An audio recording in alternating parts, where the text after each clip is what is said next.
So let's get started. Welcome, everybody. Friday, November 21st. We're rolling on into the holidays. And today we have what I think is going to be maybe the most watched webinar we've ever had. You know Adam and Mike from prior webinars if you've joined us before. They're from Lethbridge. And in my opinion, these are the two most high-performing, EMS professionals I've ever met. You'll see in a minute what I mean from the fact that they collect data. They use that data to improve their processes, and they basically everything they do, I rip off, and then I try to bring to my agencies, and then but definitely giving them all the credit. And I love to highlight their work, and I keep asking them to come back on the webinar. So before we get to Mike and Adam, however, I wanted to mention there's a couple of big things happening. Tomorrow is the 22nd. There's a big event in Orlando. So for those of you who don't know, we found a group of people in the House of Medicine who happen to love EMS. And those people happen to be the interventional neurologists. Yeah, it's kind of crazy. They recognize that EMS is a one subspecialty that can actually help them improve care by bringing the patients to the right place the first time. And we're very grateful that Brajesh Mehta, who is my partner in crime here in South Florida, has connected us with SVIN, huge organization, worldwide organization, and they have now recognized the power of EMS. So at their annual meeting, which is happened to be here in Orlando, they've created a free event. And if the registration is still open, we have about 190 people who have registered, something crazy like that. It's by Zoom or in person. And we would love for you to be there if you can. I'm gonna be remoting in. Then, oh, this is hard to see. Okay, but we have our Florida EMS dinner at the annual conference. So if you don't go to NMSP and you're an EMS like lifer, you got to go to this conference, become a member. You don't got to be a physician. You could be a professional member. And then if you come, there's a dinner. Now, unfortunately, we are sold out at this dinner. We had room for 80. We already have 80 people who registered. We have three great sponsors, which is 𝐫𝐿, Intersurgical, and Trauma Gel. And our guest speaker is going to be Tanner Smita, who's going to be talking to us about all things resuscitation. And we're going to have great food and great friendship and networking. So we hope that everybody can join us. And if you really want to come, we will have to figure out a way to get you in if you haven't registered yet. So without any further ado, let me pass it over to my good friends, Adam Perrett and Mike Humphrey from Lethbridge. So Adam, if you want to share your screen. Mike, let me turn it over to you. You can introduce yourself and Adam, and then you guys take it away. We're looking forward to it. And thanks for joining us on the webinar. Awesome. Thank you, Peter. Good morning, everyone. My name is Mike Humphrey. I'm the EMS Operations Officer at Lethbridge Fire and Emergency Services. Adam, do you want to introduce yourself? No, you keep talking while I get this set up. Okay. Adam's just getting started here, but we had the pleasure of presenting to the Florida EMS webinar in July of 2024 on how we use data to drive patient care. So anyone interested in that, go check out the YouTube video. Today really is going to be an update on how we've improved our 𝐸OSC bundle of care using data in recent publications. So we're hoping that this is a little bit shorter of a presentation, but that we have a robust Q&A and discussion afterwards. And guys, thanks for having us back. We really we feel privileged every time we get to come in and talk about the amazing work that the men and women of Lethbridge Fire and Emergency Services are doing. Peter always gives us good credit, but we'd always like to say it's not us that's doing the work. We're simply recording what our membership is doing, and we're really privileged and lucky to be able to do that. So with that, you ready to go, Mike? Yeah. All right. Go ahead. This is where this is where Lethbridge is. It's in the province of Alberta, just north of the Montana border. That little star up there, that's Edmonton. They lost the Stanley Cup playoffs against Florida. 2 years in a row. Still a little bit hurt about that, but anyways. We began a cardiac arrest survivability program in 2021 using the 10 steps to improve your cardiac arrest survival using from the Resuscitation Academy. And step 5 is to measure professional resuscitation and provide feedback to our rescuers, which we do usually within 24 to 48 hours. Doing that, we evaluated our first 20 ROSC cases, and we noticed a pattern of hypotension was found in more than 50% of those cases, and we had a near 50% rearrest rate. So we're going to show you 12 of those 20 cases that had hypotension in, and really what you're seeing here is each bar is an individual patient with the event summary. So what you just need to know here is yellow is CPR, purple is ROSC, and yellow is CPR again. When we read these PCRs, they all read the same. We were doing CPR, we got a ROSC, we started packaging the patient up, and they rearrested. And we started CPR again. Or we moved them out to the ambulance, and we started CPR again. So what we did is we measured that purple section, that ROSC section there, and what we found is that in a hypotensive patient that had ROSC, they would rearrest usually between 2 and 9 minutes.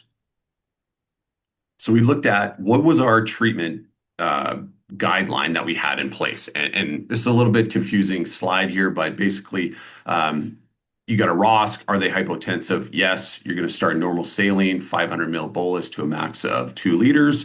And then you're going to start, you're going to do a mandatory online medical consultation for a norepinephrine drip. And when we measured how long does it actually take to do that, the answer is way longer than 9 minutes. And so you can see that there was a gap between what the patient pathology was and what our treatment guideline was. We had these 4 patients that the paramedic just went ahead, they were post-ROSC patients that were hypotensive, and the paramedic just went ahead and started early vasopressors. And you can see this is what you want to see is that the purple, the ROSC section, goes all the way to the end. So looking at that, we brought this trend to our medical director, and we were able to implement a protocol change and implement push-dose epinephrine. So this is what the protocol change was. Do we get a ROSC? Yes. Are they hypotensive? Yes. We're going to start normal saline, and we're going to concurrently give push-dose epinephrine, 20 mics, Q2 minutes, until we get over to a norepinephrine infusion. And then this is what our hypotensive ROSC patients look like. So these are, once again, individual event summaries, and you can see that the purple line is extending all the way to the end in most of the cases. The blue that you see on there is the autopulse, so that's mechanical CPR. But we are still getting some rearrest, and we'll talk about that a little bit later. This is a publication that we are going to be putting out hopefully in 2026, early 2026. Basically, it's a pre and post analysis of that implementation of our ROSC bundle of care. So before we had a 48% rearrest rate and arrival to ED of 61%. After implementing that bundle of care that you just saw, our rearrest rate improved to 32% and our arrival to ED with pulses improved to 81%. So what did it look like in the data? Well, what you're seeing here is called vital signs trend, and the vertical axis is the vital sign value, and the horizontal axis is time. So this was that vertical blue line right there is where ROSC happened. Oh, sorry. So that section right there is CPR, and that section is ROSC. So the vertical blue line is right when ROSC happened. And then I'm just going to draw your attention to these 2 lines right here. The green line is systolic blood pressure, and the blue line is heart rate. So you can see that right at the beginning, that patient is hypotensive. They start giving push-dose epinephrine, and you can see big swings in systolic blood pressure, and then a norepinephrine drip is started. Right here is when the norepinephrine drip is started, and you can see that this patient becomes much more hemodynamically stable with the blood pressure coming up to normal tension and the heart rate dropping. The problem, though, is that we didn't see this pattern as many times as we would have liked to see. Yeah. So we have this program.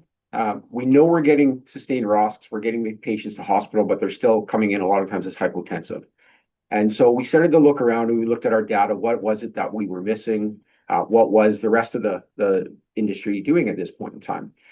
And so we looked at really at these two pages, sorry, these two papers. The one on the right is from the Resuscitation Council, the European Resuscitation Council. And what that one's talking about is targeted blood pressures in a ROSC patient. And we also looked at the one on your screen that's on the left there, and that's from the California Resuscitation Outcomes Consortium. And this is talking about a bundle of care that you should be delivering to your patients when to help prevent rearrests. And we really kind of attached ourselves to this bundle of care simply because this is what Alberta is doing already, right? So we already have hemodynamic optimization with push-dose epi over to a norepi infusion. Every ambulance in the province of Alberta is able to do STEMI identification. Every advanced life support ambulance is able to do airway management with placement of an advanced airway, confirmation with end-tidal CO2. And for our service specifically, and anybody who uses the great 𝐸𝐵𝐷 product, you've also got what's called the 𝐸𝐞 event, which is a real-time BVM feedback. So you're able to really monitor your ventilation and oxygenation program. But one of the biggest things that we noticed was our program was stuck to 90 systolic. But we start looking at this bundle, and this bundle is saying anybody who's less than 120 systolic blood pressure should be getting push-dose epi. And so why do they say that? And so when you start looking at the reasoning behind it, we look at the left side of the screen, and we see that if you have a hypotensive patient, that hypotensive patient has a 33% chance of rearrest. But if you're able to keep them between that 120 to 130 blood pressure, we've already decreased that down by 13% or 39% relative decrease. And so a 20% rearrest rate. But the big difference for me and what really kind of strikes me is if you look at the graph on the right. So if you have a hypotensive patient that when you get to the hospital, they've got a 13% chance of survival. But if we're able to maintain normal blood pressures, we're able to provide optimum care, we've increased that possibility to 43%. And so we started looking at what is it that we're doing here in Lethbridge. And so we actually classified our ROSC patients into 3 different categories. And so we put them up here. So we've got the sub 90 systolic group, we've got the 90 to 120 systolic group, and then we've got the greater than 120. And so at the time, we looked at all of our ROSC patients. We had 92 ROSC that were considered for analysis, all but 7 were included. So yes, relatively small sample size, we understand that, but we can only work with the sample size that we have. And so as we continue down this road, we'll continue to add to these numbers, right? And so all of the patients were assigned in the initial group. So that greater than 120 group, that has 27 patients. The 90 to 120 group had 20 patients. The less than 90, 19. But then we put a subcategory in there. And that subcategory was those patients that you get a pulse back, but you never actually get a blood pressure on. So when you think about this, you're doing automated BPs, and you're getting NIBP timeouts, NIBP failures. You can never actually get a true BP back. When you're auscultating, it's so small that you actually can't really hear anything when you're trying to auscultate those blood pressures. And so what did we kind of find from this? And so when we start looking at the greater than 120 group, we have 27 patients, and this kind of shocked us, right? 54% of those stable patients are still going to go hypotensive on you. And we're going to have a 14% rearrest rate. So for us, we determined that that's a high risk for rearrest. And when you have these patients in your ambulance, or you're dealing with these patients on scene, the likelihood of deterioration is going to come during your EMS care. And so what does that actually look like? So again, here's our vital trends. The big blue line there, that's our ROSC. And then here's our 90 systolic. And so for this person, this patient comes back, they're initially normotensive, they get quite a spike up, and then they start to drop off. And once they go below 90 systolic, they're getting push-dose epi and they're coming back up. And so this actually ends up being a 3-minute dose of hypotension. And what we know is that anytime somebody goes less than 90, that represents a potential secondary anoxic brain injury. And there's a line that somebody on this group might recognize, and that is the severity and duration of hypotension is significantly associated with worse outcomes. And so when we start to look at that, if we know that something we're going to do is going to provide a worse outcome, we're never going to do that.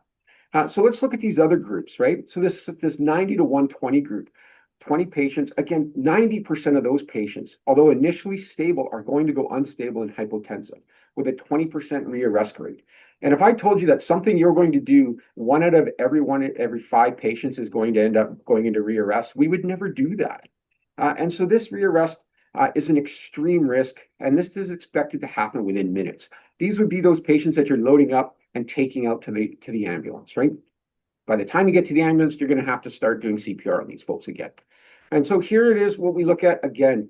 The big blue line is a ROSC patient, initially hemodynamically stable. They come back, they go below 90. We're given push dose epi. They get initial repeat up, and then they start to kind of fall off that cliff. And it's not that our crews just gave one push dose epi and then left it. They kept giving multiple doses. And what we were noticing was that they still end up staying below 90, right? They do not come back up again. And so we look at these two, right? The less than 90, and again, the unobtainable, the central pulses. And so 80% of the people who you were able to get initial blood pressure will never get above 90 systolic. And you get that 26% chance of rearrest. And then the ones that you can't get blood pressures on, again, they're not getting better with a 32% chance of rearrest. And these are these imminent risks for rearrest. This is the deterioration that happens within seconds to minutes of getting that ROSC. And what we looked at was ROSC 1.0, or what we were offering was just ineffective. And so this is a great example of this. And so there's a few things, the blue line, right? ROSC, here's our 90 systolic. And what I'll draw your attention to is everything on the top of the screen that says NIBP timeout, NIBP, NIBP-TO. This is our crews trying to get blood pressures, and this is the machine saying that we cannot get a blood pressure. This blood pressure is too low. And so for this patient, this is a 40-minute dose of hypotension. And I'm going to say it again, the severity and duration of hypotension significantly associated with worse outcomes, right? And so how do we fix that if what we're doing for our membership isn't effective for them? And so this isn't a crew not performing well. This is that our program wasn't effective for what our crews needed to do. I think what we've just laid out, what Adam just laid out, is that the post-ROSC patient is quite possibly the sickest person in the healthcare system. And so really we needed to have a targeted intervention of the sickest patients. And so we looked at, in the parental manual of Alberta Health Services, what are the maximum doses on medications that we already carry? And when should a paramedic start with those higher doses? So this is what our guideline looks like. So those patients that are at imminent risk of rearrest, that are greater, or that are systolic blood pressure less than 90, they're going to get the full bundle of care, and we're going to need to rescue those patients. So they're going to get the fluid bolus. Their push dose epi goes to 1 mic per kg to a max of 50, Q1 to 2 minutes. And then we bridge over to norepinephrine, and our starting dose there is going to be 0.5 to 1 mic per kg per minute. For those patients that are extreme risk of rearrest in the red section there, the 90 to 120, they're going to get a partial bundle of care. So if you're below 120 but greater than 90, you're going to get 20 mics of push dose epi, Q1 to 2 minutes, and we're going to bridge you over to norepinephrine at that 0.1 to 0.5 rate. For the orange ones that are higher than 120, we're going to go ahead and start a fluid bolus on those patients, and we're going to prepare for likely clinical deterioration, all while continuing monitoring and taking vital signs Q1 minute. And so what you get here is ROSC, rescue, optimize, stabilize, while you continually monitor for your full bundle of care. Yeah, and just so to give some reference, what we were doing before for our norepi infusions was 0.1 to 0.3 mics per kilo per minute. So if you're really sick, we've now given you up to 3 times more, just over 3 times more availability of drug. We've doubled or 2.5 times more push dose epi to bridge you to get there, right? Yeah. So we're still at early numbers right now, but we have implemented that bundle of care, and we're going to go through 3 examples here. So this patient presented with a blood pressure of 120, and during EMS care, they went below 120. They got 20 mics of push dose epi. Adam, can you kind of just go over that? It's right here. Yeah, so right there, they get 20 mics of push dose epi. It goes a little bit lower. They give another 20 and then start norepinephrine. So on this patient, no hypotensive dose, but we can see the trend that they were headed that way. This next patient, here's the event summary. So they started with manual CPR, went over to mechanical CPR, they got a ROSC, and this is what their vitals trends look like. So this patient got a ROSC right at the vertical blue line. First blood pressure was 94 systolic. They gave 20 mics of push dose epi, and the patient was actually refractory to that and was headed to a rearrest. And so they rescued with 50 mics of push dose epi, started a norepinephrine infusion, and then titrated up to 0.5. And then you can see we have a sustained blood pressure over 90 and optimized to 120. So this patient, this crew, I just like to say, we have two brand new paramedics. One was a medic for less than 2 years and was new to us, and the other one just got their certification in the summer. And so this was their first code at Lethbridge Fire Department, and this is how they performed. And so this patient only got a 6-minute hypotensive dose. So what we're seeing here in these patients is that the severity and duration of hypotension is being dramatically decreased, and we believe we're improving patient safety. This one's a little bit busy here, so we'll just clean it up.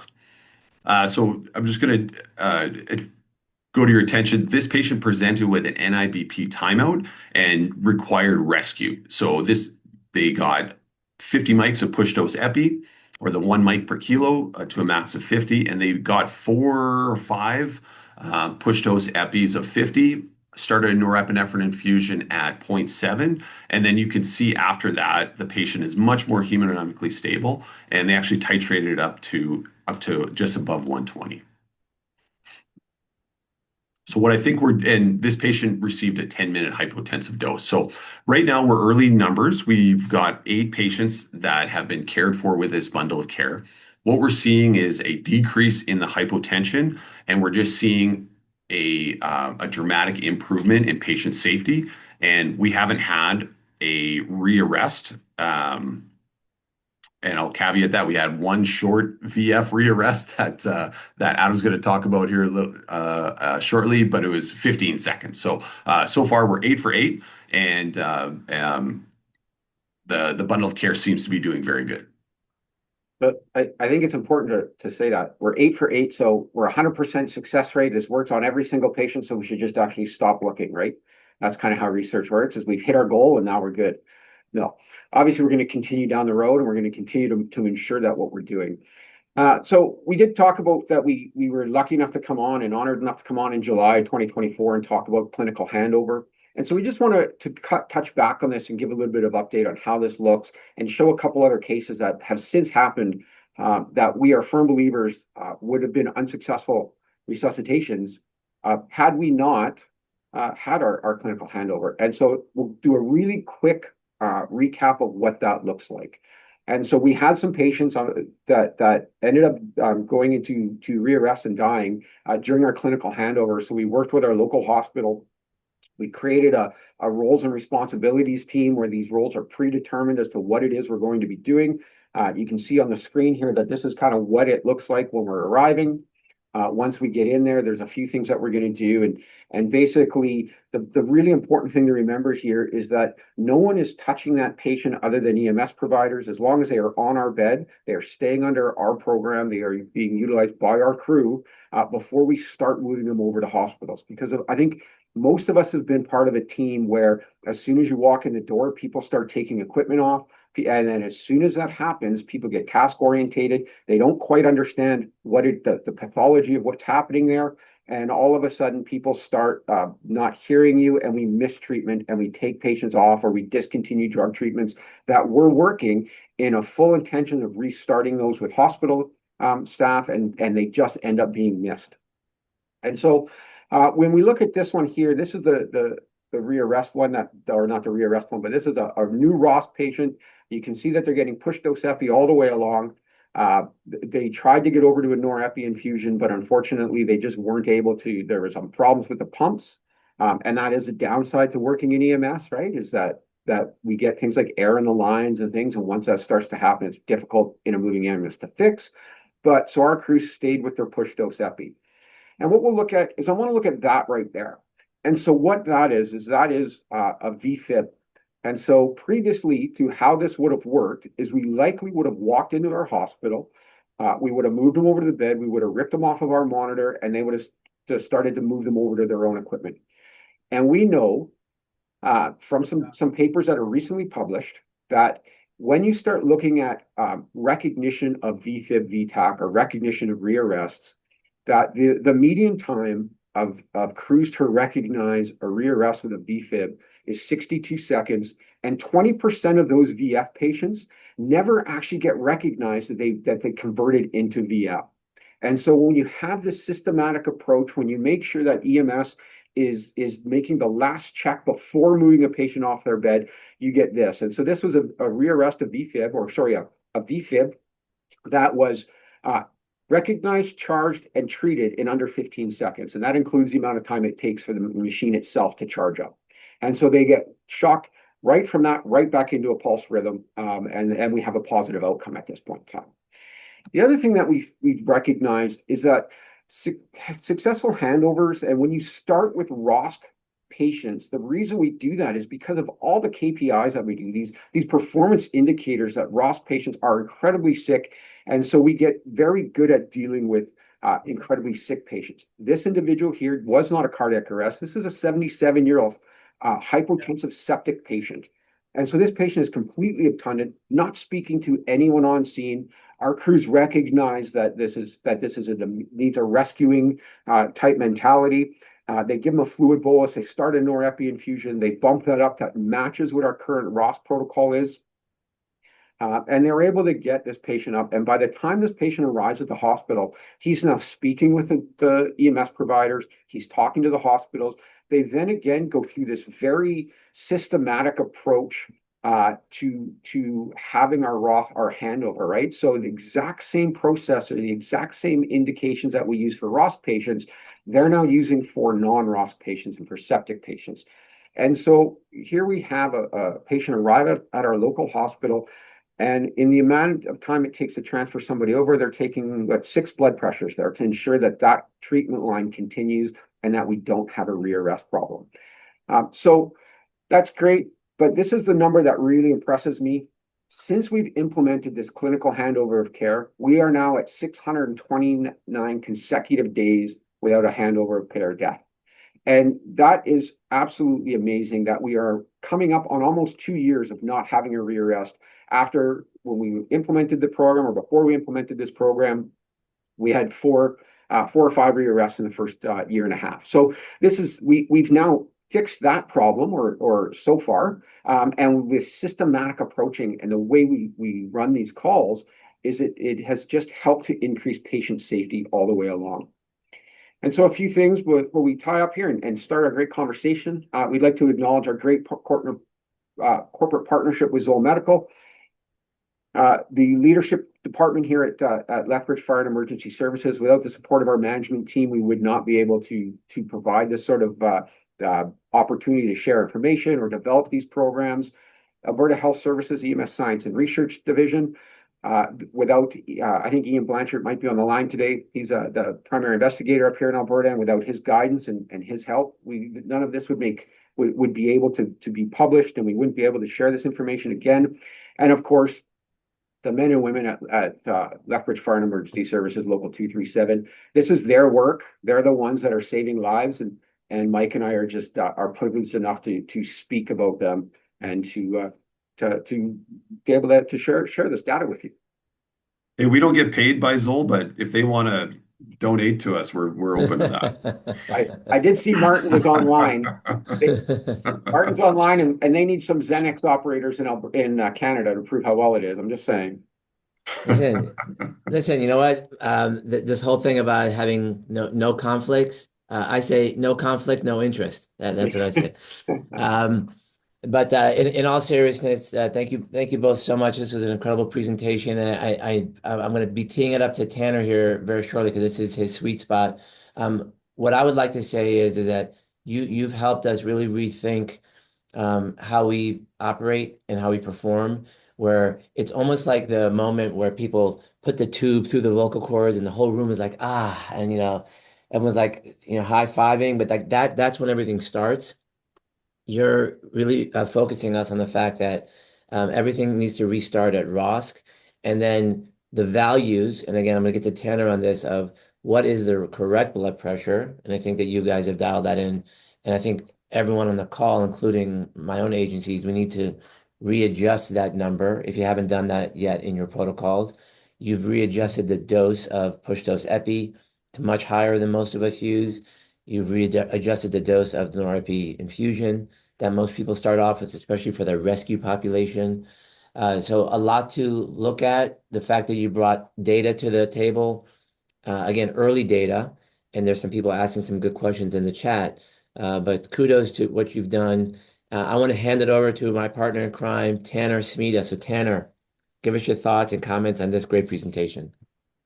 Yeah, I think first thing I'll echo you a little bit and just say, and I said this the last time you guys came on. I think that you cannot be commended enough for this sort of work. If paramedic leadership across the country, across the world, took the same approach that you take to paramedicine, we would be a lot better off. We'd be saving a lot more lives. So, thank you for setting an excellent example for all of us. And as you guys know, right, this is a topic that is of a lot of interest to me personally, in terms of my research career. And so, first of all, my personal feeling is that most of the benefit that can be derived from kind of this sort of bundle of care is localized to those patients that you've identified where you can't get a blood pressure initially, right? And they just have kind of central pulses identified, right? We've all been in the clinical scenario where, you get ROSC, somebody says, I have a pulse, the auto cuff times out, right? They have, the paramedic student listen for a pressure and they say, I can't hear anything, and as your data shows and as the literature has shown previously, by the time you get to that, 5-minute mark post-arrest, while we're still fumbling around trying to get a blood pressure, 50-60% of the rearrests have already happened, right? Those people are already dead. And so the question I would have for you, and I think you're doing the exact right thing with the early push dose epinephrine, with the higher dosing in these more critically ill patients.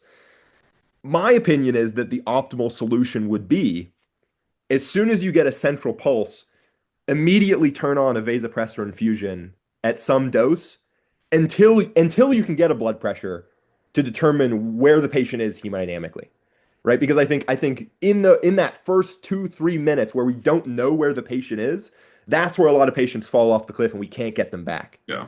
Right. Yeah. And so I was wondering, what are your thoughts on that? Yeah, totally agree with that, Tanner. And if somebody were to give a little bit of prophylactic push dose epi, totally fine. I'd actually give them the clap. But within our protocol, we specifically say that any signs of poor perfusion, that patient is to be considered rescue, and you deliver the vasopressor. So a weak central pulse, NIBP timeout.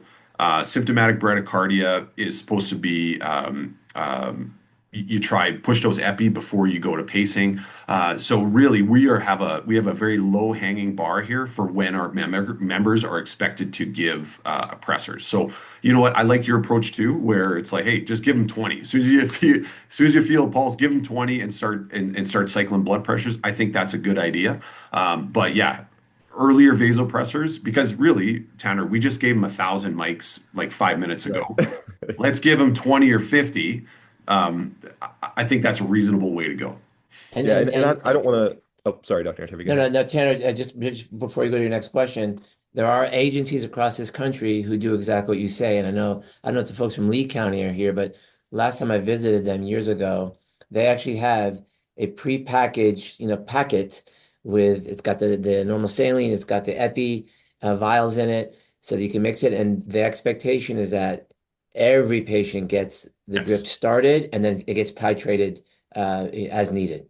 Yeah. Yeah, we've created ROSC kits here. So right in your med kit, as soon as you get a ROSC, or sorry, at any code, you grab your ROSC kit and push dose epi and norepinephrine is to be prepared. That's right in the guideline, so that there is no, oh, we got a ROSC now. Now we're surprised, and there's fumbling for the presser.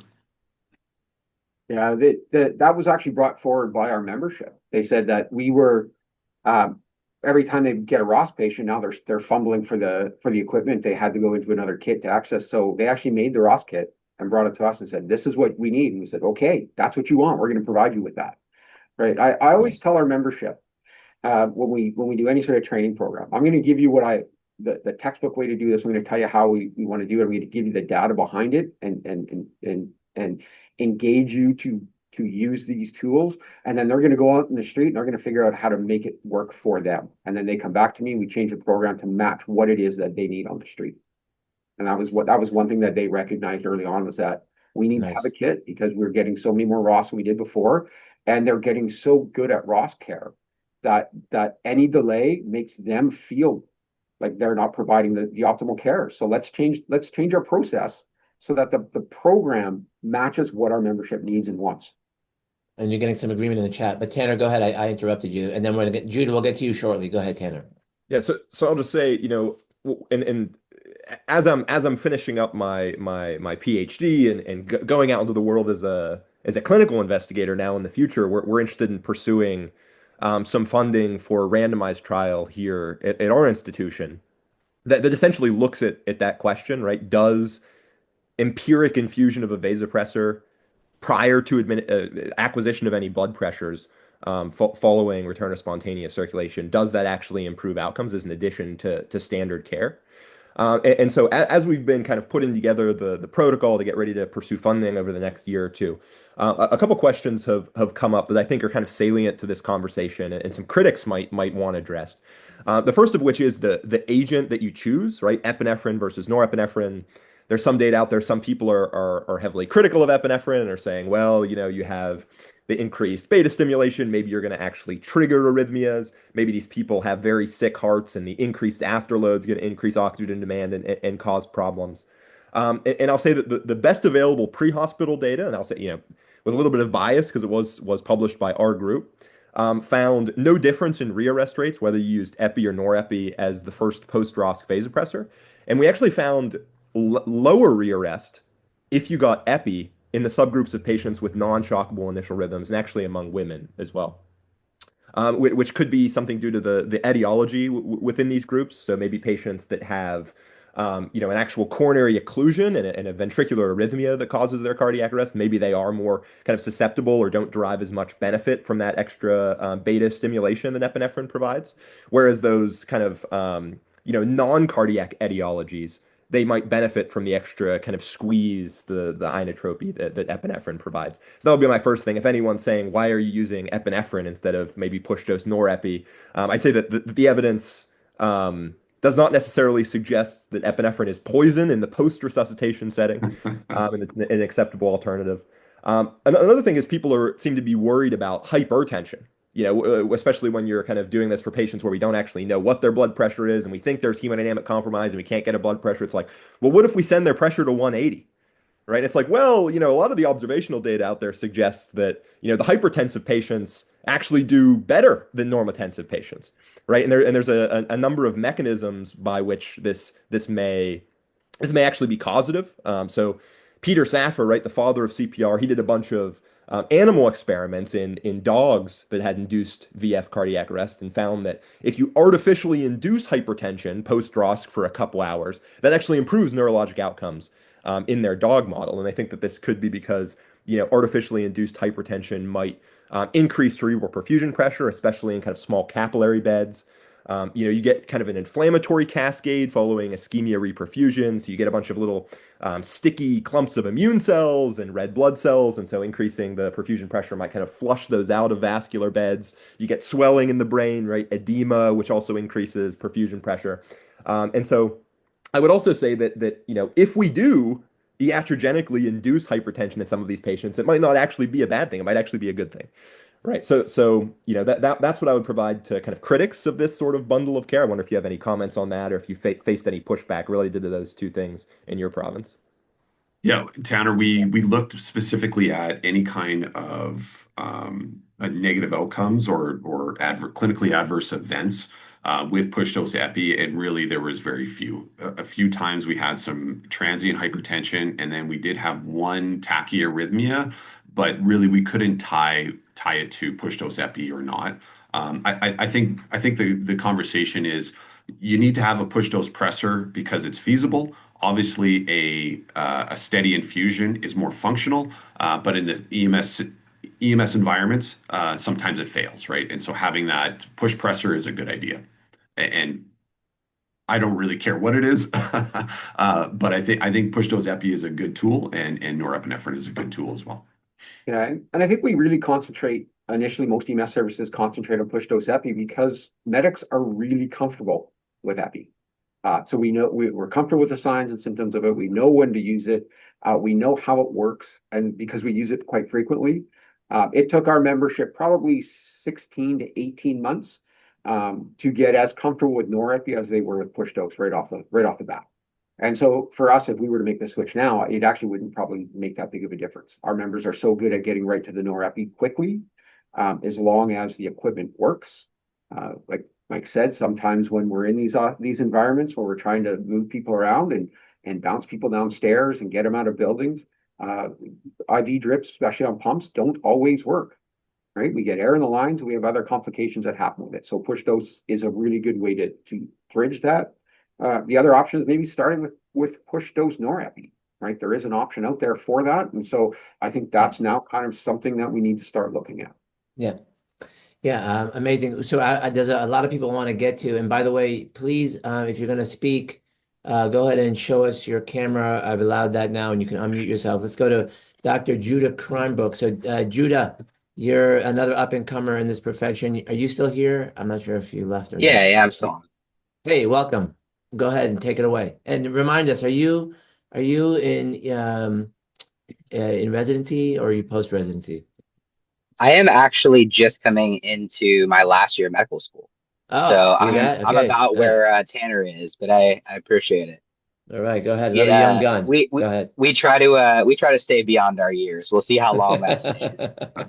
But first off, I mean, great job, guys. I think that you are on to, the kind of cutting edge of post-ROSC care and really thinking about the risks here. A couple comments segueing off of Tanner's discussion. I think you guys actually highlighted this. I think that we need to stay humble about whether we can even prevent rearrest. Obviously, it looks like these bundles of care can, but I think that, if the rearrest occurs, making sure we can get on the chest and defibrillate quickly is perhaps how we achieve another ROSC, even if that first rearrest was not preventable. So I think that was a point I, love seeing in your work. I was wondering if you could give us an insight about kind of whether you guys are planning to look at like the amount of time with delayed treatment before versus after the intervention, as well as I know, we've discussed offline a few times some of my work in transcutaneous pacing, and kind of whether you guys didn't need to use pacing as much, whether you still had problems with false capture, whether you were able to kind of teach on that as well. Yeah. Judah, thank you for that. I think the message that we've given here is that pacing in the post-ROSC setting is likely to be ineffective because you're pacing somebody that's in metabolic shock, right? And so it's probably not going to work. And so that's why we've prioritized push dose epi or norepi over pacing in symptomatic bradycardia. If that makes any sense. I couldn't remember what the first part of your question was. No, the first part was whether you guys were able to actually quantify the kind of decrease in delays when rearrest did occur, kind of what your average delays were post-intervention versus pre-intervention. Yeah, actually, since we implemented a ROSC bundle of care, what we have found is that VF rearrest is actually more rare. And so just by managing blood pressure, you actually decrease the chance of VF rearrest, which is really good. But then that last part of the ROSC care, which is continuously monitor, our they're expected to be taking blood pressures Q1 minute and establish a continuous femoral pulse. And so those systems are in place. Yeah, we do get rearrest, things happen, but I think we've decreased exactly what you're talking about. The delays to care. No, that'd be really great to see, kind of how those delays, because it looked like on that one case, you got back on defib really quickly after the rearrest. And so Yeah, kind of the taking monitor this was is a super charging. That monitor, looking at the defib file, the monitor was charging under 5 seconds of the rhythm. So they were continuously monitoring. No, that's great. That's great. Well, go ahead, Mike. Go ahead, Adam. Sorry, I'm watching the chat, and there's a lot of Mike Humphreys. There's lots of questions about neuro comes in discharge. Yeah, go ahead. Yeah, take that one. Yeah. So first off, that's an important question, right? The goal of every program is neurologically intact survivability. That is the gold standard. That is what we're aiming for. The problem is EMS has very little input and very little ability to dictate how a hospital performs after that handover of care or the decisions that are being made. And so I'll give you a really good example here, and I'll give you some history about Alberta. So in Alberta, we have approximately 177 hospitals. Okay, 106 of those are acute hospitals, 49 of those are general hospitals. You are not going to get the same level of care in a rural site that you're going to get in an urban site. We have 2 level 1 trauma centers and 2 cardiac centers in the province of Alberta. And so those hospitals are able to give a very different level of care post-ROSC or post-arrest type care. Here in Lethbridge, we've had several incidents of this, or not several, a couple incidents of this recently, where we get a ROSC patient, post-cardiac arrest patient survives the hospital. They are neurologically the same level that they were prior to going in. So they already were slightly down. They did have some comorbidities going on, but they survive a week in ICU. To the same level that they were at prior to their arrest. They go from the ICU to a step-down ward, and then they end up within 24 hours rearresting. And so the reason that caused their cardiac arrest to begin with was some aspirations and choking. 24 hours after getting out of ICU, they weren't watched when they were eating, and the exact same issue happens. And by the time they get back to them, they've rearrested. And so that patient does not survive that secondary cardiac arrest. And so for us in EMS to tie our program to care that we cannot provide outside of our initial on-scene and transport treatment is limiting what we're doing, right? So because we can't provide that post admission care, we should not link our program to that. The second one I'll talk about really briefly is that organ donation. And so we want to make sure that we are getting our patients to the hospital with a pulse for the chance of organ donation. We have several stories where we get emails from families where those patients that we bring in that tend to be have a horrible trauma in their life, and they move to drugs and alcohol as a crutch. They end up arresting due to the demons that they're trying to deal with. And the family tells us that their brother, their son, their father's story doesn't end on the street as a drug addict who overdosed. Their story gets to go on and say, sure, my family member, my loved one had a terrible disease. They were not able to overcome that, but we don't have to remember our loved one that way. We remember them going on and saving the life of 2 or 3 other people. Their organs were donated. They were able to go on and still have a positive outcome in somebody else's life at the end of their story.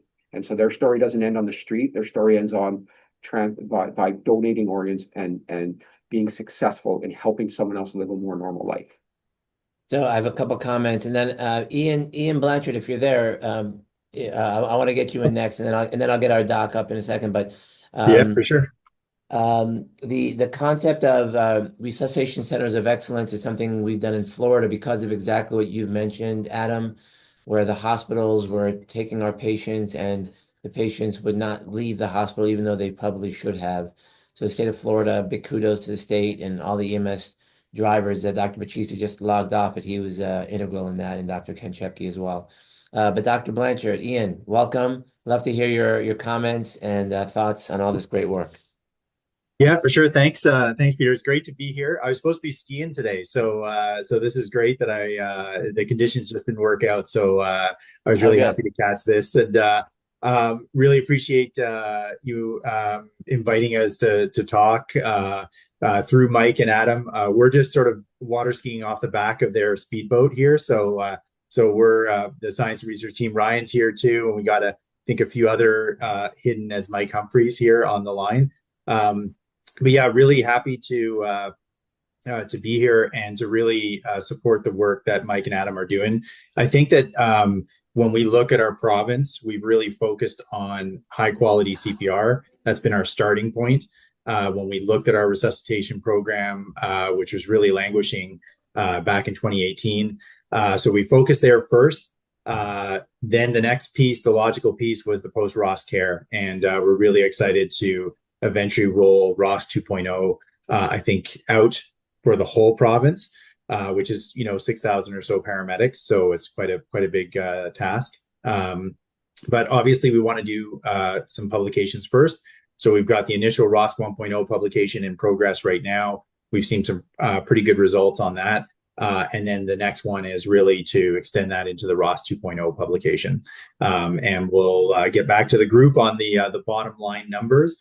To Adam's point, though, I think there's always this big debate on what's the outcome that you use to determine success. Is it 𝐸SC at ED, or is it survival of hospital discharge? And I just want to emphasize what Adam said. If there's 177 hospitals, I think it would be really ambitious to say that the care was the same at all of those hospitals. So do you change your program based on that? We would probably argue that 𝐸SC at ED those are our links in the chain of survival, and those are the ones that we have to do the best at. And we'll let the hospital worry about the other stuff. So just some minor comments there. So yeah. Well, no, Ian, I love what you just said, and I would agree that everyone, if you're in EMS, you should be looking at 𝐸SC to the ED as your metric to how are we doing as a department, and see if your number is better than the national average. That would be wonderful. Secondly, if we are able here in Florida to separate out the outcomes by hospital. So I have a very easy view, and I know who those hospitals are that have very poor outcomes versus the ones that don't. And then myself, my associate medical director, Charlie Ingram, is on the call. We go in there, and now with the Florida Resuscitation Centers of Excellence, we are now able to go and put that piece of paper across and say, this is what we're looking at. We expect that you do X, Y, and Z, so that we could have outcomes that reflect in the neuro-intact survival bucket. That's what Don was alluding to, which 2024 in CARES was 8.3% as far as neuro-intact survival. But there are agencies out there, including very privileged to work with one smaller agency here, where it's year to date we're at 22%. But we pretty much only take everyone to one single hospital who has very, very good processes in place, and therefore it's kind of a small encapsulated thing. Whereas my larger agency, where I have 50 fire stations, umpteen hospitals, all of a sudden it's hard to kind of manage that so well. So if Mike and Adam are okay, so I just wanted to kind of address a little bit of Dr. Judah's kind of question there about looking at the pre-intervention for push-dose epi. So it's a great idea of what he's talking about. I don't think where we are for the data capture, where we are for the post-ROSC care, that we've included enough variables to take a look at that pre and post kind of intervention. What we do track currently at this point is time to first push dose epi. So we have the time of 𝐸SC, and then we will have the time of the first push dose. And that's all we've kind of captured up to this point in time with the data sheets. And that is a kind of a variable that's specific to us here in Alberta. And then I think the other one to address was, as Adam was saying, there's a lot of folks asking about neuro outcomes. And what's really interesting for our group up here in Alberta is we just, working with the ICUs, we're actually having a little bit of difficulty of finding a standardization of the ICU folks having the CPC score or the modified Rankin score as an easy, accessible variable. And so we actually have one of our PhD students who's going to be investigating and actually looking into, as part of his PhD project, how to better streamline the ICU data set that potentially could give us those neurological outcomes up here in Alberta. Excellent. And that's important. I mean, it seems like an easy, obvious thing, but it's not that easy to do. We're doing a study now in TBI, and Dr. Holcomb is working on getting that, and they want outcomes at 6 months. You go find those people at 6 months. Good luck. It's hard to do. Let me go ahead to Kevin Palmer. Kevin, you've been active in the chat. I would love to have you come on up and ask some of these questions. If you can show your video and unmute your mic, come on up, Kevin Palmer. Thank you. I know I just had a question because I saw Adam last week, but I was just thinking if we looked at bystander CPR and obviously we know that changes outcomes massively, but if we have patients who have long downtime without bystander CPR, if they're more predictive to hypotensive and ROSC, like if that's something we could add into the data saying, hey, we got there with bystander CPR, we got ROSC, and they were, predictive to be, hypotensive or not, and that might help crews to prepare your NOR-EPIs or your EPIs and stuff. You guys are blessed with having 6 paramedics. I work rural where, it could just be 2 people. Having to put all those priorities in it's just a thought of, something to add into our data as you're collecting. Yeah, Kevin. And just so everyone knows, Kevin does not just work rural. Kevin works in a mountain town where he might be himself and some guides in a backcountry pulling people out for several hours at a time. So he really downplayed exactly what his environment sometimes is. And so the answer is right now, no, we don't. So what we do is we do recognize every survivor that has bystander CPR. We bring if they wish to partake in the renewal, or not the renewal, sorry, a survivor meeting, then we will facilitate that. We recognize all of our bystander CPRs and the people who do that throughout our city. But the one thing that I'll say is I'm going to start looking at this now because of the great data that we're able to collect with the machines that we use and how it's stored for us.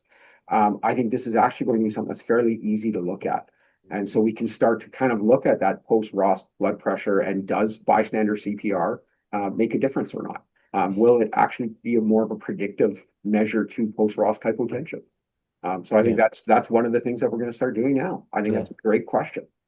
A number of things that this is now just anecdotally me looking at the data is a couple of things that are very predictive of somebody requiring hemodynamic stability is obviously downtime, length, duration of the arrest.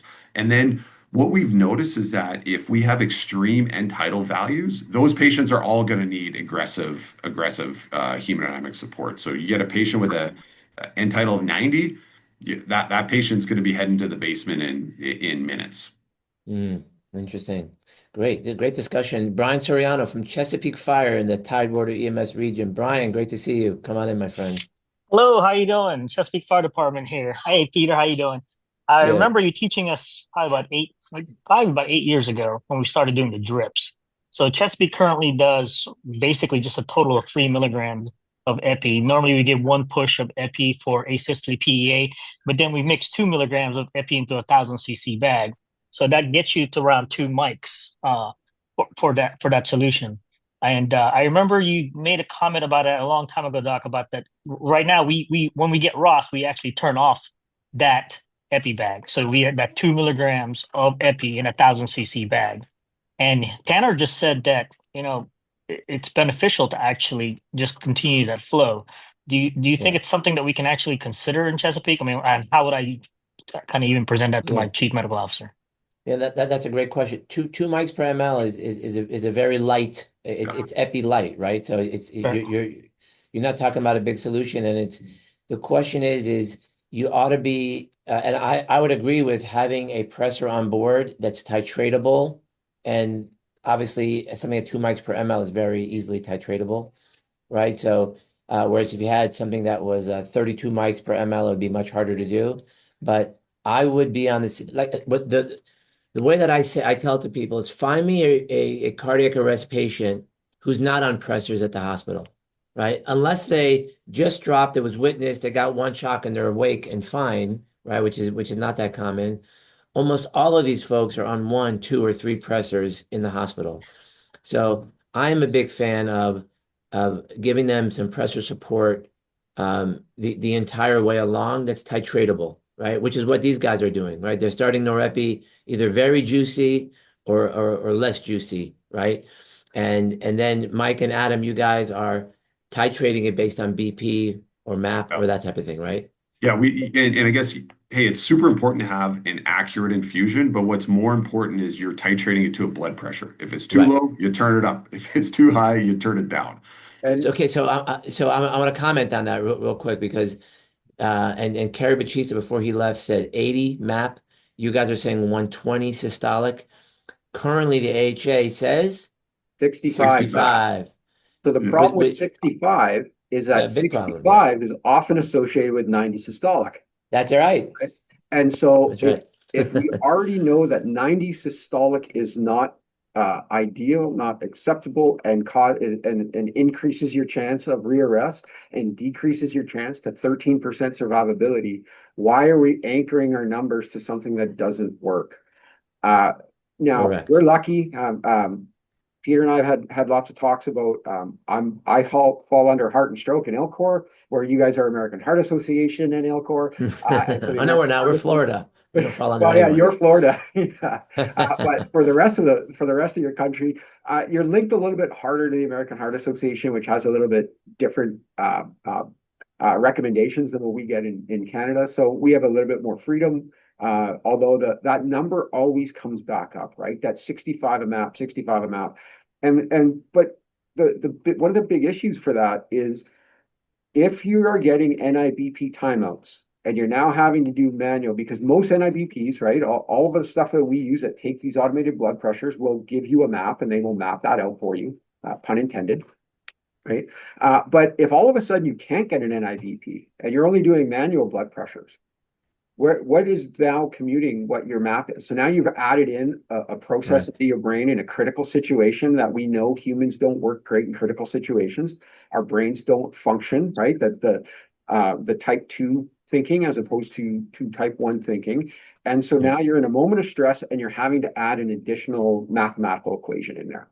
Where if we recognize that 120 is the goal, we can get there without thinking about it because that's that system 1 thinking. As a system 2. Right. And just to kind of also just add this extra layer on, which is with cardiac arrest, the diastolic blood pressure is more important. We know that.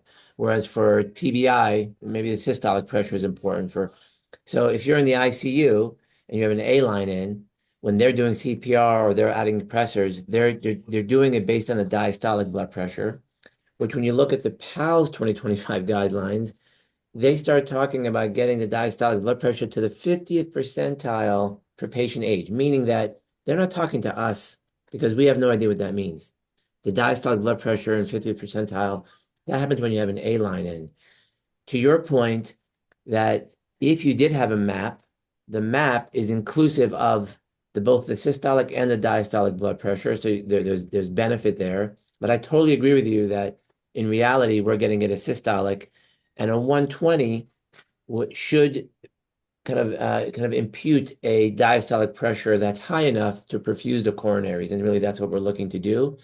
But, and I want to reemphasize it, the current guidelines of 2025 AHA are not what we should be following. They're asking for a 65 map. Don't agree with that. I think we all don't agree with that, especially after your presentation today. We also don't agree with that with respect to traumatic brain injury, and the 𝐸𝐴𝐵IC study from 2019 showed that. So here we are. TBI is 120 to 130. Post-ROSC is 120 or higher, right? The only thing that I would mention, there's some data on sepsis, which they show that if you drive the blood pressure up on a septic patient, there's so much leakage that you're basically just taking that pressure and all that fluid is going into the lungs, ARDS, going into the brain, and you're getting edema. So sepsis is the one thing that at least I found in the literature that they say you do not want to drive the blood pressure up so high. Now, obviously, using plasma may impact that, and we're going to be looking into that. But is there anyone on this call who disagrees with setting the mark?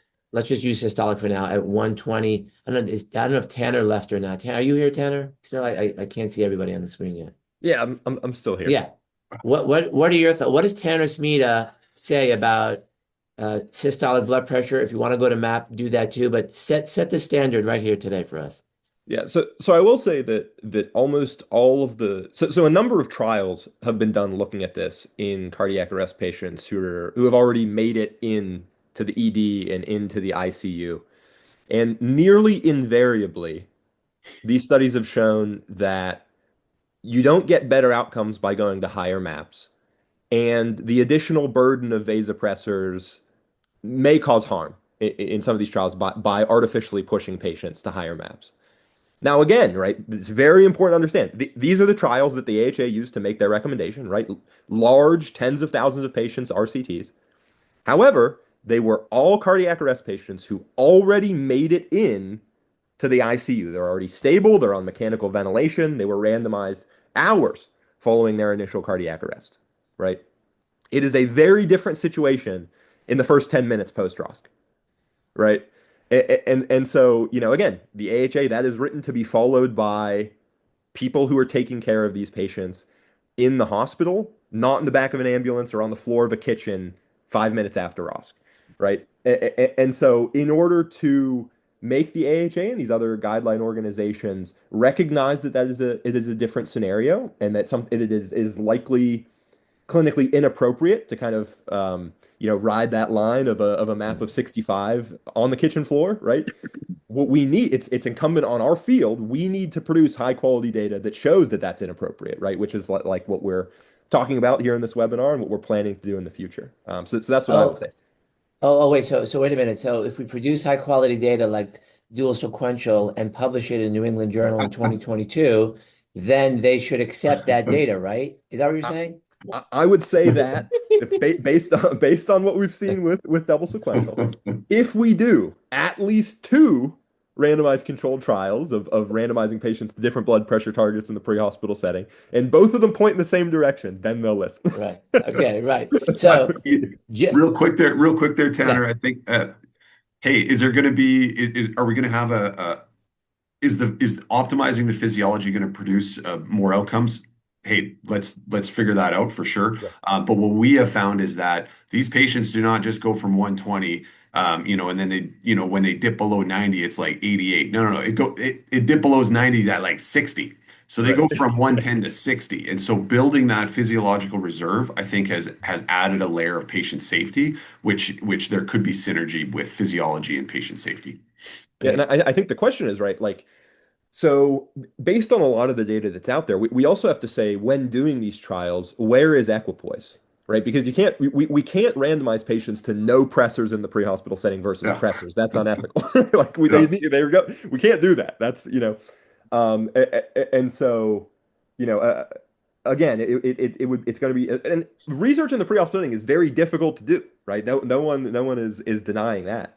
But I think it would require doing something like, your bundle, but then after they get accurate blood pressures with your bundle, then do we target 65 versus 80, right? Or like I said before, do we start empiric vasopressors at the time of ROSC before we get a blood pressure? And at the time of ROSC, when we're starting those empiric doses, what dose do we use? What vasopressor do we use? I mean, there's a lot of trials that could be run here to kind of piecewise answer this question. And I do think that's what we need to do, right?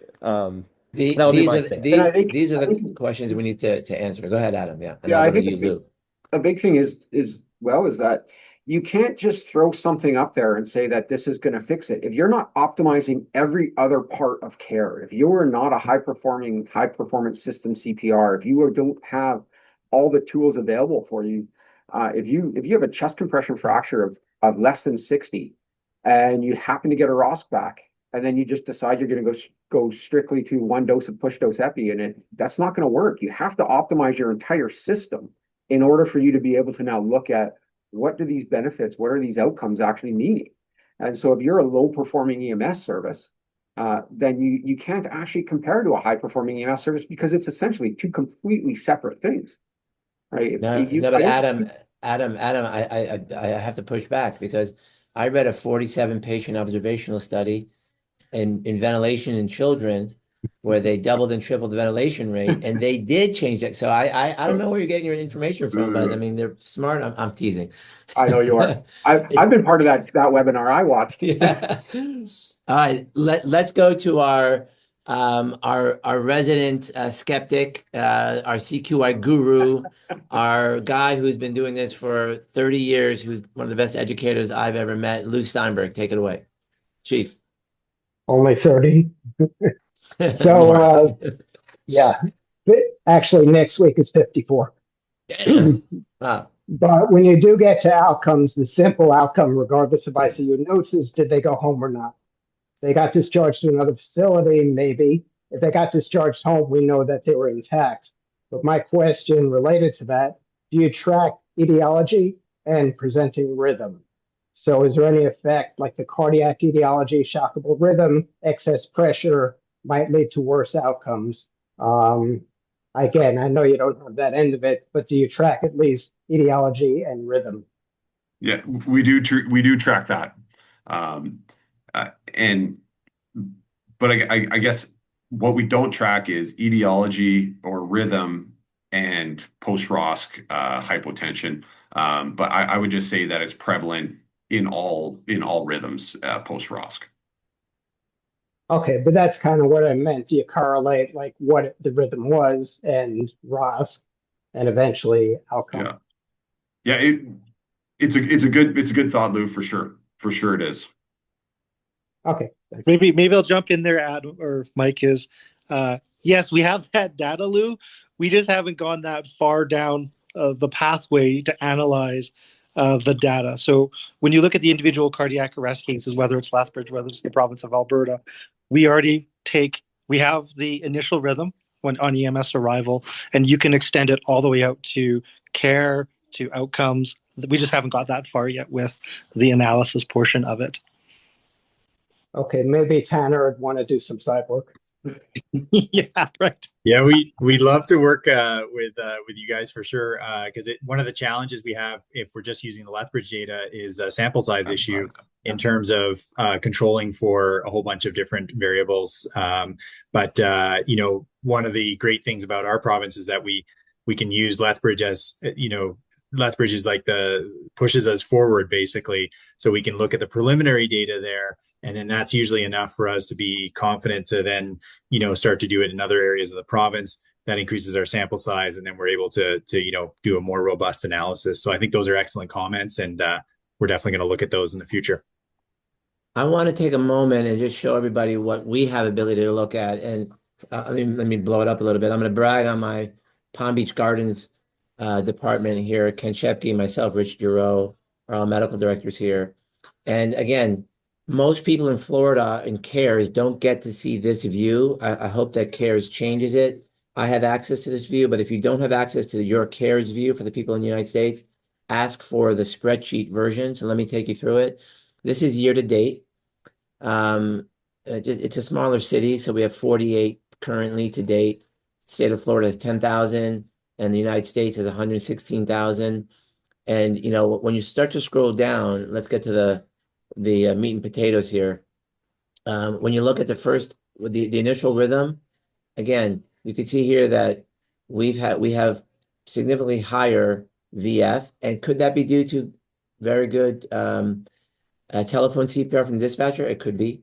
We've done a lot of work there, but again, this will factor into why our numbers below are so good, right? Because this is where the money's at. These folks here. Then you go to ROSC, 39.6%. So someone asked a question before, and this is like the quality of EMS CPR that you can get up to 40% ROSC, and you can look at everybody else. So we're double that. Very low pronouncement in the field. That's been a big issue in Florida. But then let's go to the survival data. Survival to hospital admission, 31% versus 20 and 19. Overall survival to hospital discharge, 27, 10, 7.5. But then here's the money shot right here. which is this number, which is this number here. CPC 1 or 2, 20.8%, 6.3, 5.8, and then you look at our 𝐬𝐧, it's 40 and 40. So with this one sheet, at least us in the United States, and I'm sure you guys have, I think you guys have something similar, right, guys, in Canada? 𝐸𝐴𝐺. There we go, 𝐸𝐴𝐺. Yeah. Okay, so perfect. So I think every organization, I don't care who you are, once a quarter, you should be getting this information, and seeing where you live, because at the end of the day, if you're CPC 1 and 2, and Don Lacoste asked a great question, if your numbers are not at least national or better, you got work to do, right? And your 𝐬𝐧, I think, is even a bigger number, right? And now the only thing I don't like about the 𝐬𝐧 is they don't tell you what percentage of the 𝐬𝐧 are neuro intact. All you know is that these people are alive. So that's my one bias. So 𝐬𝐧 is witness shockable. 𝐬𝐧 bystander is the witness shockable who got bystander CPR. These are your money patients, meaning that these are the VF patients who were witnessed, and therefore you should be getting them back at a very high clip. The folks in Seattle for years have bragged about a 60 to 70% �ROSC 𝐬𝐧. So numbers I would look at is your CPC 1 and 2 and your 𝐬𝐧 numbers. And these numbers will give you a good sense of where your agency lives. I want to bring in Gordon Miller. Gordon, you there still? Gordon? I am.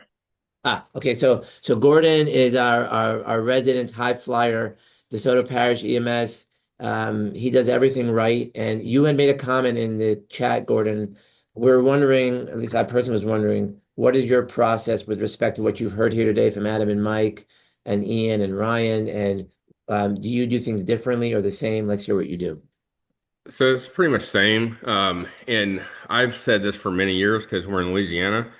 And I've always said targets we always heard of 90 or a map of 65. Maybe in like a 10-year-old around here, everybody loves salt. I mean, it's every bit of food. So like most pressures I run into, 140s, 150s are common.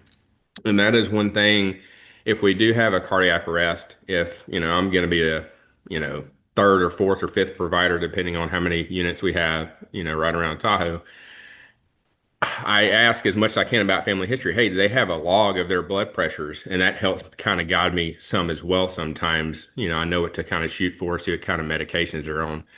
A lot of dialysis patients here, a lot of heart failure, non-compliance with medication in Louisiana. So we set ours at least a minimal systolic in the 120s, map of 80, and that's all encompassing. That's DSI, TBIs, and cardiac arrest. When I get on scene, usually I'm going to be doing the ultrasound stuff, messing with the vent for CPR. I'm going to pre-mix those things for the medics, regardless if we have �ROSC or not. We're going to have norepi for an infusion. I'll set that up on the pump. I'll get push dose norepi. I'll have also push dose epi if we have any kind of bradycardia going on.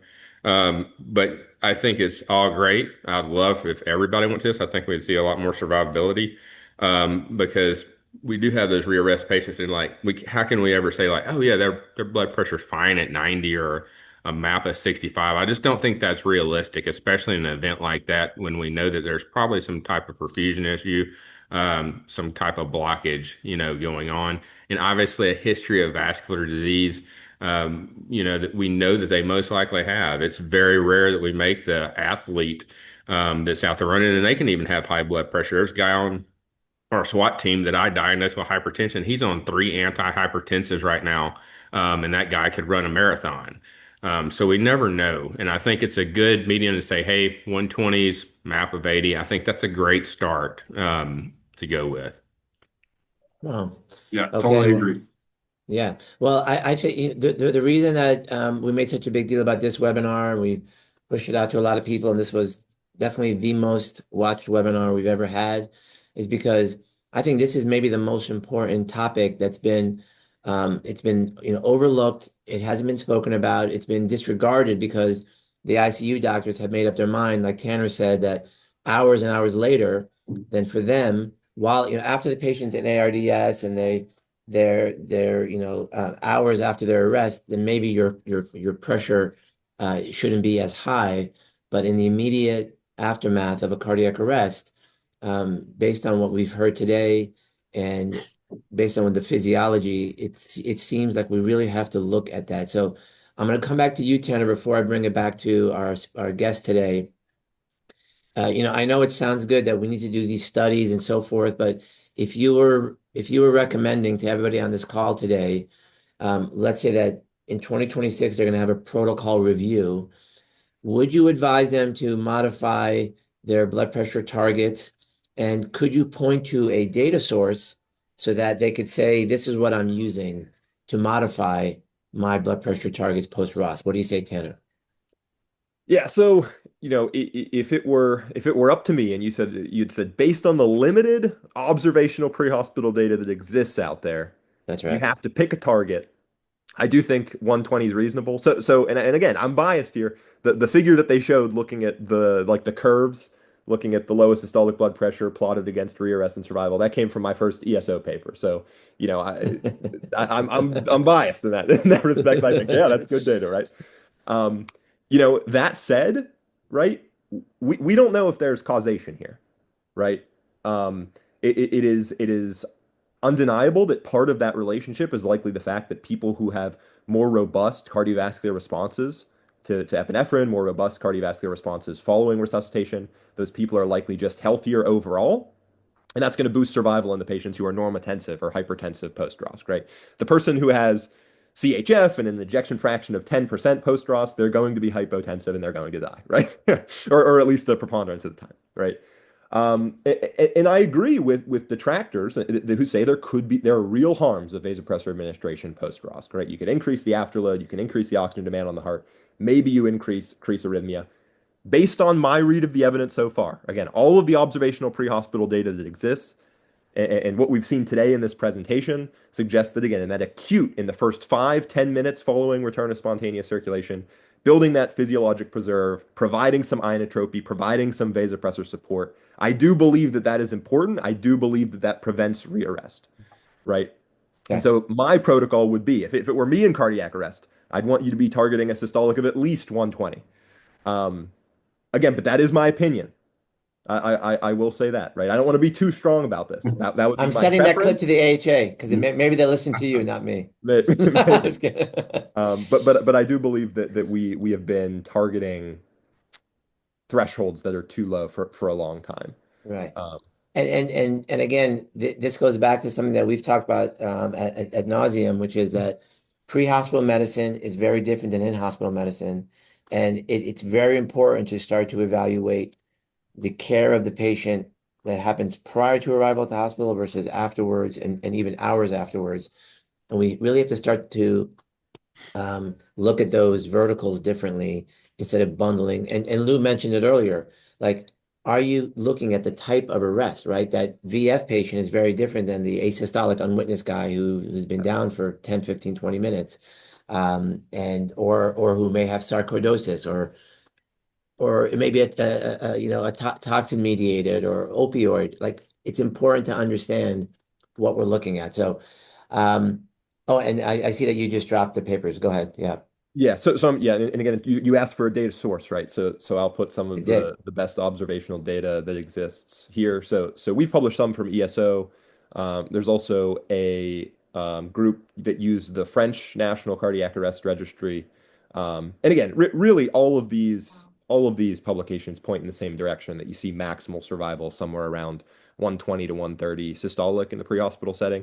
And again, there's some differences in definitions between the papers, right? Some look at lowest, some look at average. The French one looked at the last blood pressure that was acquired prior to hospital arrival. But all of them kind of convert. None of them say that 90 is the right answer. I'll say that. Okay, good. All right, so here's what I want to do. I'm going to start with Ian, final words, go to Adam, and then go to Mike, and then we'll close it out. This is the longest webinar we've done, but it was so worth it. So Ian, take it away, and then we'll give Ryan a few minutes too. So go ahead, Ian.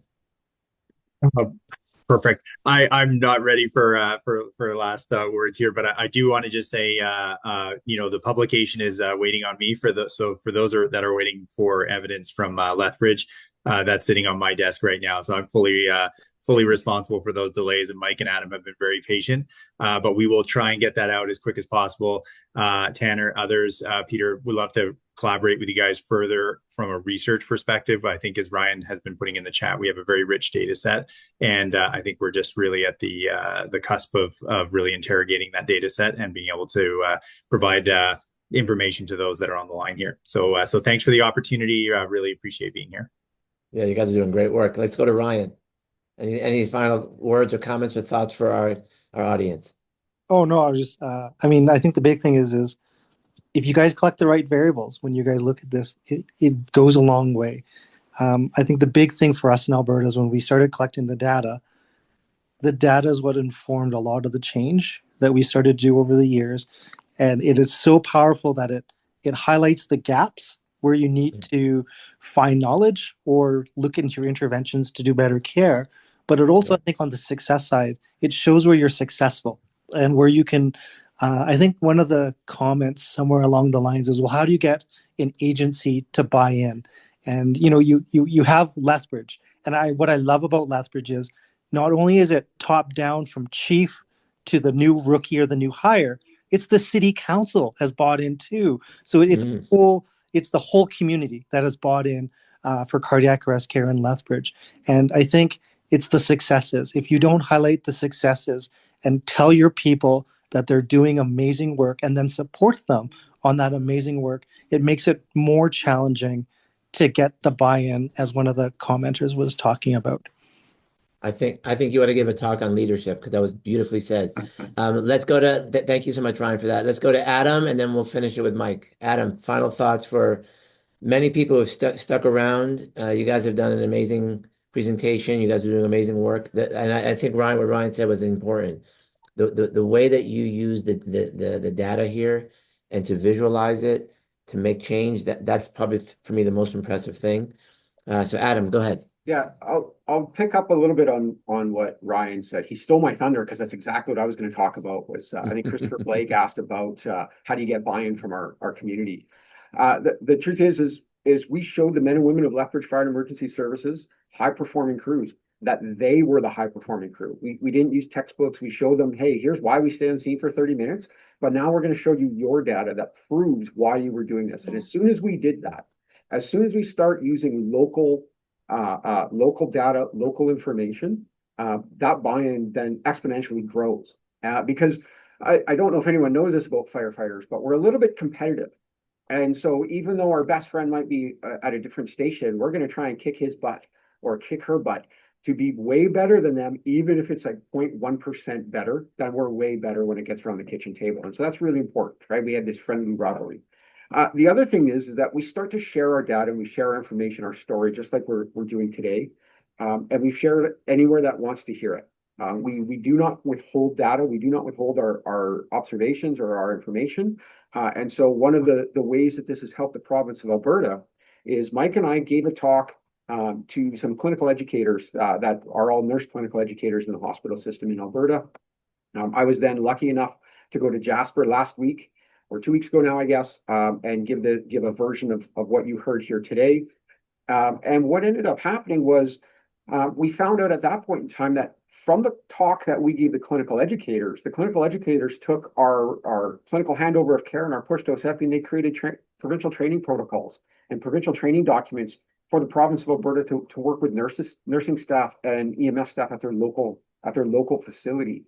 And so now what we're doing here in Lethbridge is being pushed out across Alberta without any desire that was what was supposed to happen. We wanted to make things better for our local group, and it's transformed and it's moved out. Ryan told me of a call that he was on when he walked into our level 1 trauma center, and the physician said, "Is your patient stable enough for you to give me the story, or is there something I need to do?"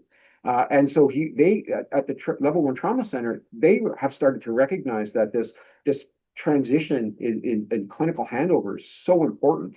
And as we continue to go forward, one of the nice things is and Peter says this all the time, so I'll be happy to steal it from him, is if you're not looking at your data, you're not doing anything. You're not improving your system. And so there is not a single professional NFL, MLB, NHL, NBA player who does not watch their tape over and over again to say, what am I doing? What am I doing right? What am I doing wrong? Right. Well, I'll use the Florida example, right? Matthew Tkachuk does not take one wrist shot at 10 years old and say, yeah, I know how to score an NHL and never have to do this again. But EMS likes to do one round of CPR early on in their career, and they're like, yeah, I don't have to learn anything else. I know how to do this from now on. And that's not how it works, right? And so we spend, thousands of dollars a year to support these organizations, these professional athletes, and buy their products. Why can't we mimic what they're doing? Why aren't we the professional athletes of healthcare? EMS owns cardiac arrests. So we should be looking at every single cardiac arrest and how can we improve, even if it's just a slight improvement. And I think that's how you get the buy-in, is you show people what it is they're doing well. I'll pose to you that maybe 10% of people are looking at case review if they have Zoll or CoachStat if they have LifePak. It's strikingly low when I go around the country. And so I love the sports analogy. All right, so thank you so much, Adam, for that. Mike, you're last. Take us away, my friend. Thank you so much. It's been a blast being on here. Thank you so much, Peter. What I would just say is that I think post-ROSC care really highlights the role of EMS in optimizing physiological conditions that are threat to life. If someone has major hemorrhage, they need blood. If someone's septic, they need fluids and pressors. Post-ROSC syndrome needs optimization. TBI, all of these physiological states cannot wait to get to the hospital to be optimized. They have to be optimized in EMS. And I think going through looking at our post-ROSC patients and now looking at septic patients, any kind of shock patients, we're seeing that our medics are more likely to optimize that physiology. And if they don't do it, then the in-hospital therapy is just not as effective. And so that's what I would just leave us with, is that this is the direction I believe of EMS is we have to optimize. We have to have a culture that supports paramedics to optimize those physiological states. I love how you ended that, and I'm going to make a recommendation to whoever is managing the resuscitation, the AHA's yearly conference. You guys should headline it. All of you guys from Lethbridge and Alberta should be going, and you should be the ones who are headlining these conferences, because you guys are talking about the very fine details that matter, and you're showing the data and you're evaluating the data and you're exposing how EMS is important. So kudos to you guys. I'm going to make sure that everyone that I know watches this video, and a lot of people on here looks like they're going to do the same. So thank you guys so much for coming on. And as always, please come back when Ian, when you publish that paper, you're coming back on here, baby. You got to come back on and present it formally. So Mike you and Adam guys will be the first authors. So, okay. Like I said, I'm just water skiing off the back of this boat, so it's good. Okay. All right. So on behalf of myself and Tanner, thank you guys so much. If you're going to be at NMSP, find us, and please let us know if you can join our dinner on the 30th of January. With that said, happy early Thanksgiving to everybody. Next week we'll be off, and we will. I think we're off next week. Yeah, we should be off next week. It's Thanksgiving, and we'll see you guys the week after that. Have a good one. Thanks. Take care. Thanks, guys. Appreciate you guys so much. Thanks, everyone.